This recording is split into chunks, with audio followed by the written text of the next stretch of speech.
Essa é uma das perguntas que mais me fazem. Eu imagino. E a resposta, às vezes, pode parecer até que a gente está indiferente com a luta do outro ou com a busca do outro. Mas eu acho que a melhor chave que eu poderia te entregar, você que está me ouvindo, é a seguinte. A gente nunca compartilha intimidade com quem a gente... segredos com quem a gente não tem intimidade. Então, eu, por exemplo, compartilho coisas para minha esposa que eu jamais falaria aqui no podcast. E eu compartilho coisas para o meu time que eu jamais falaria aqui no púlpito. O problema é que a gente quer que Deus compartilhe aquilo que tem de mais íntimo no coração dele para a gente, quando a gente não tem a menor intimidade com ele para ouvir isso.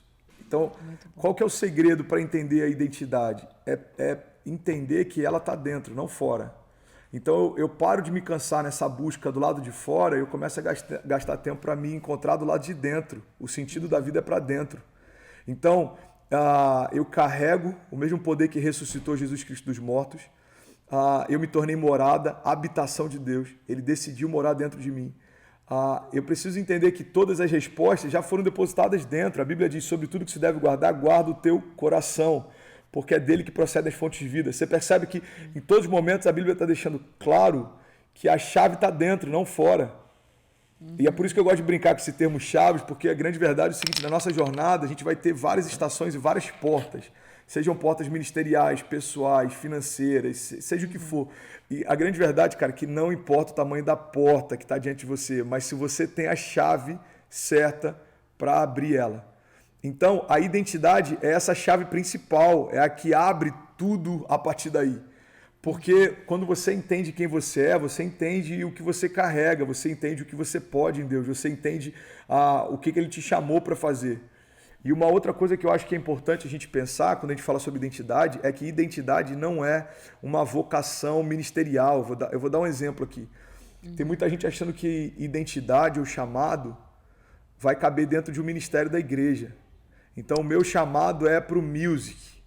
O meu chamado é para a parte artística da igreja. O meu chamado é para design. O meu chamado... Não, cara, teu chamado não é uma função.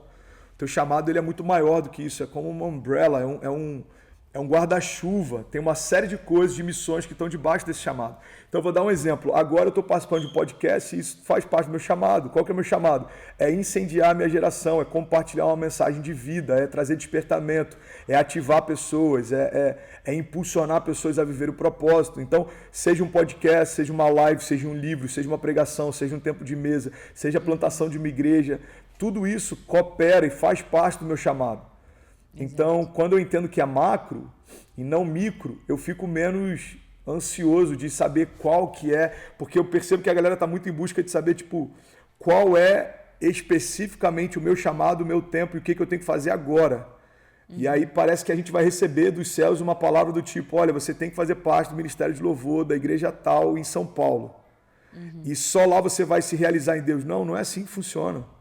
É muito mais amplo, Eu acho que é por isso que tem tanta gente frustrada, porque eu não consigo me sentir realizado porque eu queria largar o meu chamado para viver integralidade. Cara, o que eu conheço de pessoas que se frustraram quando foram viver integralidade não está no papel.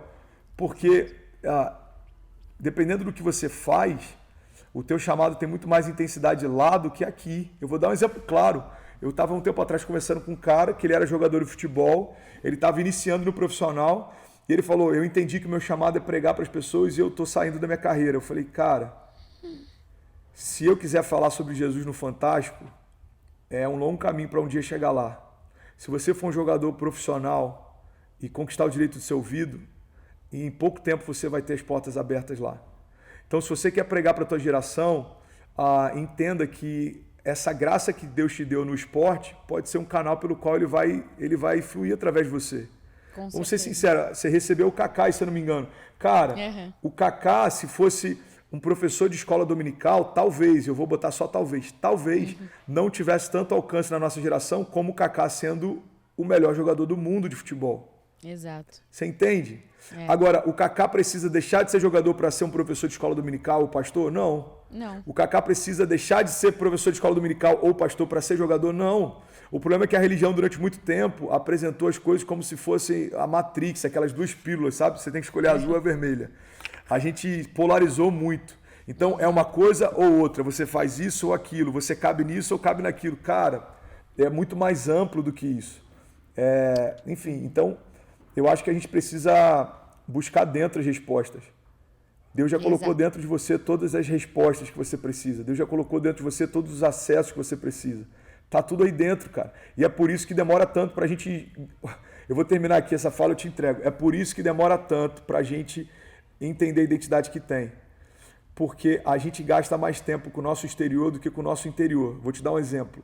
Se você for pegar na nossa geração a quantidade de pessoas que gasta tempo em academias, e se você for pegar a quantidade de pessoas que faz terapia ou busca algum tipo de ajuda emocional, é gritante a diferença. Nossa, é mesmo. Tem pessoas com depressão nas academias, mas da mesma forma que cuidam do corpo, não necessariamente cuidam da mente. E por que isso acontece? Porque a gente ainda não entendeu, cara, que esse equilíbrio interno é o que vai gerar todo esse equilíbrio externo. Por que Jesus ele dá uma palavra e toda tempestade cessa? Porque a paz que havia dentro dele manifesta uma paz ao redor dele. Jesus ele carregava verdades dentro dele que quando ele abria a boca transformava as verdades ao redor dele. Então ele tem a paz dentro de si, o mar se aquieta também. Jesus tem cura dentro de si, por onde ele passa a doença precisa sair, porque a cura de dentro dele para fora foi manifesta. Jesus carrega a essência da vida, Jesus carrega a provisão sobrenatural. Cara, eles precisam pagar um imposto, ele dá uma palavra, Pedro pega um peixe, dentro da boca do peixe tem uma moeda de ouro. Ou seja, a provisão é Jesus. A cura é Jesus, a vida é Jesus, a liberdade é Jesus, a plenitude de todas as coisas Deus depositou nele. Então esse nome carrega a plenitude sobre todas as coisas. E aí, aonde esse nome foi depositado? Em nós, esse nome habita em nós. Então quando eu acesso aquilo que Deus depositou dentro, eu transformo tudo aquilo que está ao meu redor. O problema é que a gente quer reformar do lado de fora sem nunca restaurar do lado de dentro. Aí é o problema que a gente vê de uma geração estética. Eu vou usar um termo aqui, cara, me desculpa, no Rio não é tão pesado, não sei se São Paulo é, mas tem horas que a gente fica, desculpa de verdade o termo, mas tem horas que a gente fica de saco cheio, da galera perguntando sobre parede preta na igreja. Cara, pelo amor de Deus, irmão, já passamos dessa fase. Pastor, o que sai de parede preta? Eu não acho nada, vamos falar sobre a cada 40 segundos tem alguém tirando a própria vida, porque a gente está discutindo costumes quando deveria estar pregando a verdade.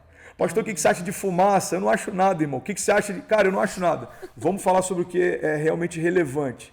Então, Exato. Por que a gente ainda discute sobre a cor das paredes ou a quantidade de fumaça?